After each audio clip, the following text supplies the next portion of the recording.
Salut à toutes et à tous, j'espère que vous allez bien. On se retrouve aujourd'hui pour continuer l'aménagement du fourgon. Donc on va s'occuper déjà dans un premier temps de plaquer le plafond. Donc si je ne l'ai pas fait dans la dernière vidéo, c'est tout simplement parce que mes traverses, je les ai collées. Donc là, je ne sais pas si vous allez bien voir. Et voilà, ici, donc j'ai collé en fait à chaque traverse, j'ai mis une vis et de la colle. Donc pour mettre la colle, évidemment, hein, j'ai retiré un petit peu le scotch que j'avais mis pour pouvoir vraiment faire tenir la colle sur la traverse et pas sur le scotch, sinon ça aurait aucun intérêt. Et j'en ai fait de même pour les parties latérales. Donc là, habillage avec du contreplaqué de 5 mm, on commence par ça, après on voit sur quoi on dérive, c'est parti.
Bon les amis, je suis bien content, le plus gros de l'habillage est fait, donc c'est loin d'être parfait, hein. J'ai fait du joint un petit peu à droite à gauche, c'est pas très joli mais ce sera recouvert de toute façon, donc peu importe. Là maintenant je vais vous expliquer comment j'ai fait pour faire ces angles là, puisque vous l'avez pas vu en vidéo au moment de la coupe. Alors ce que j'ai fait, c'est que j'ai commencé par couper ma latte à la largeur souhaitée, hein. Donc imaginons que c'est celle-ci, forcément là c'est plus large mais c'est pour vous montrer pour l'exemple. Donc je l'ai placé comme ça simplement, et ensuite à l'extrémité il me restait juste à placer une cale comme ça, tracer le long ici, faire pareil de là, tracer ici, et ensuite je réglais l'angle de ma scie sous table pour couper au niveau de mon trait. Comme ça, sans mesurer, on ne peut pas forcément se tromper. Alors par contre, vous imaginez bien que ça fait des coupes qui sont quand même très linéaires, et moi j'avais quelques petites variations au niveau de mes parois, mais bon voilà, avec le joint et tout ça, ça fait plutôt propre. Et en plus de ça, il y aura des meubles ici, donc vraiment, on n'y verra rien. Maintenant, il va rester à habiller la partie arrière ici, donc je vais m'occuper de placer un tasseau ici en me servant des trous que j'avais.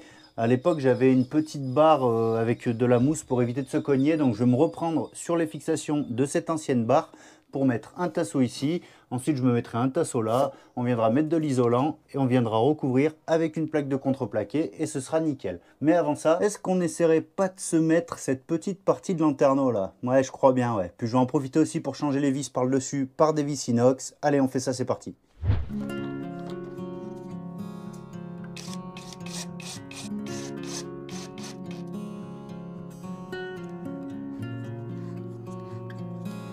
Impeccable.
Bon les amis, encore une bonne chose de faite, ça y est, l'intérieur est totalement plaqué. Donc l'arrière, vous avez vu, hein, j'ai usé de petites techniques. Donc j'ai pas voulu faire le morceau en un seul coup, hein. Déjà d'une parce que ça allait être galère.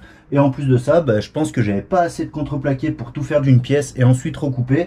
Donc voilà l'idée, hein, un petit bout de carton, quelques morceaux de scotch, on se fait un gabarit. Ensuite on le retrace sur notre section de contreplaqué, on découpe et on met en place. Alors de ce côté-là c'est un peu moins réussi, il y a un peu plus d'écart. Mais voilà, j'ai jointé hein, comme j'ai fait pour tout le reste et ça va très bien comme ça. Maintenant ce que je vais faire avant d'aller plus loin, c'est que je vais poser du film miroir sur les vitres arrière. Hein. Donc si je fais ça maintenant, c'est tout simplement parce qu'on part ce soir au moment où je vous parle. Donc voilà, il nous faut le film miroir sur les vitres arrière. Donc on fait ça et ensuite on s'occupe de petits rangements ici.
Bon les amis, je suis super content, ça y est, ça commence vraiment à prendre forme. J'ai mes premiers éléments, on va dire, indispensables, hein, ceux auxquels je pensais vraiment au début de cet aménagement. Donc voilà, finalement le choix s'est porté sur le positionnement ici pour ce meuble, tout simplement parce qu'en réfléchissant à l'arrière, je vais simplement mettre des rideaux, donc ça risque de me gêner pour la pose. Donc je verrai ensuite si j'ajoute quelque chose.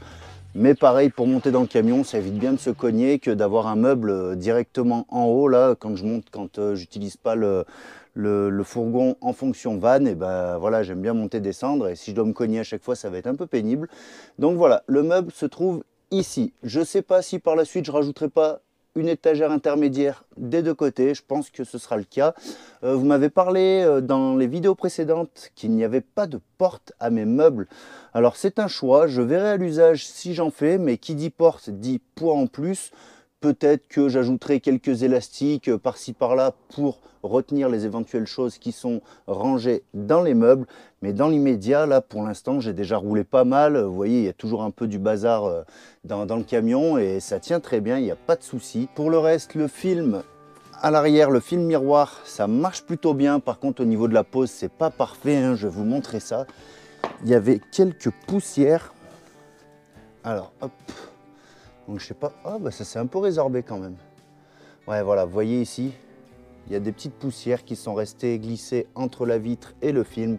Mais encore une fois, pour ce que j'ai à en faire, ça ira très bien. Et je suis même pas sûr que ce soit définitif, le film miroir. Je vais voir si vraiment ça a un côté bénéfique au niveau des UV.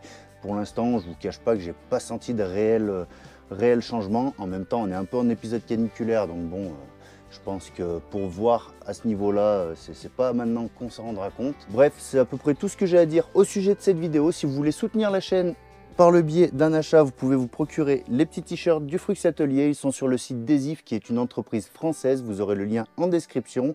La semaine prochaine, on va se retrouver pour partir un peu côté électricité. Je vais finalement placer un panneau solaire, mais ce sera un peu particulier. Je vous laisserai découvrir ça la semaine prochaine. Pour l'heure, n'hésitez pas à vous abonner si ce n'est pas déjà fait. On approche gentiment des 50 000 abonnés, ce qui est clairement pas une fin en soi, mais c'est assez symbolique et ça fait vraiment plaisir. Sur ce, en attendant la prochaine vidéo, je vous souhaite à toutes et à tous une bonne semaine ainsi qu'un bon week-end. Et n'oubliez pas que le meilleur résultat est celui qui vous convient. Ciao!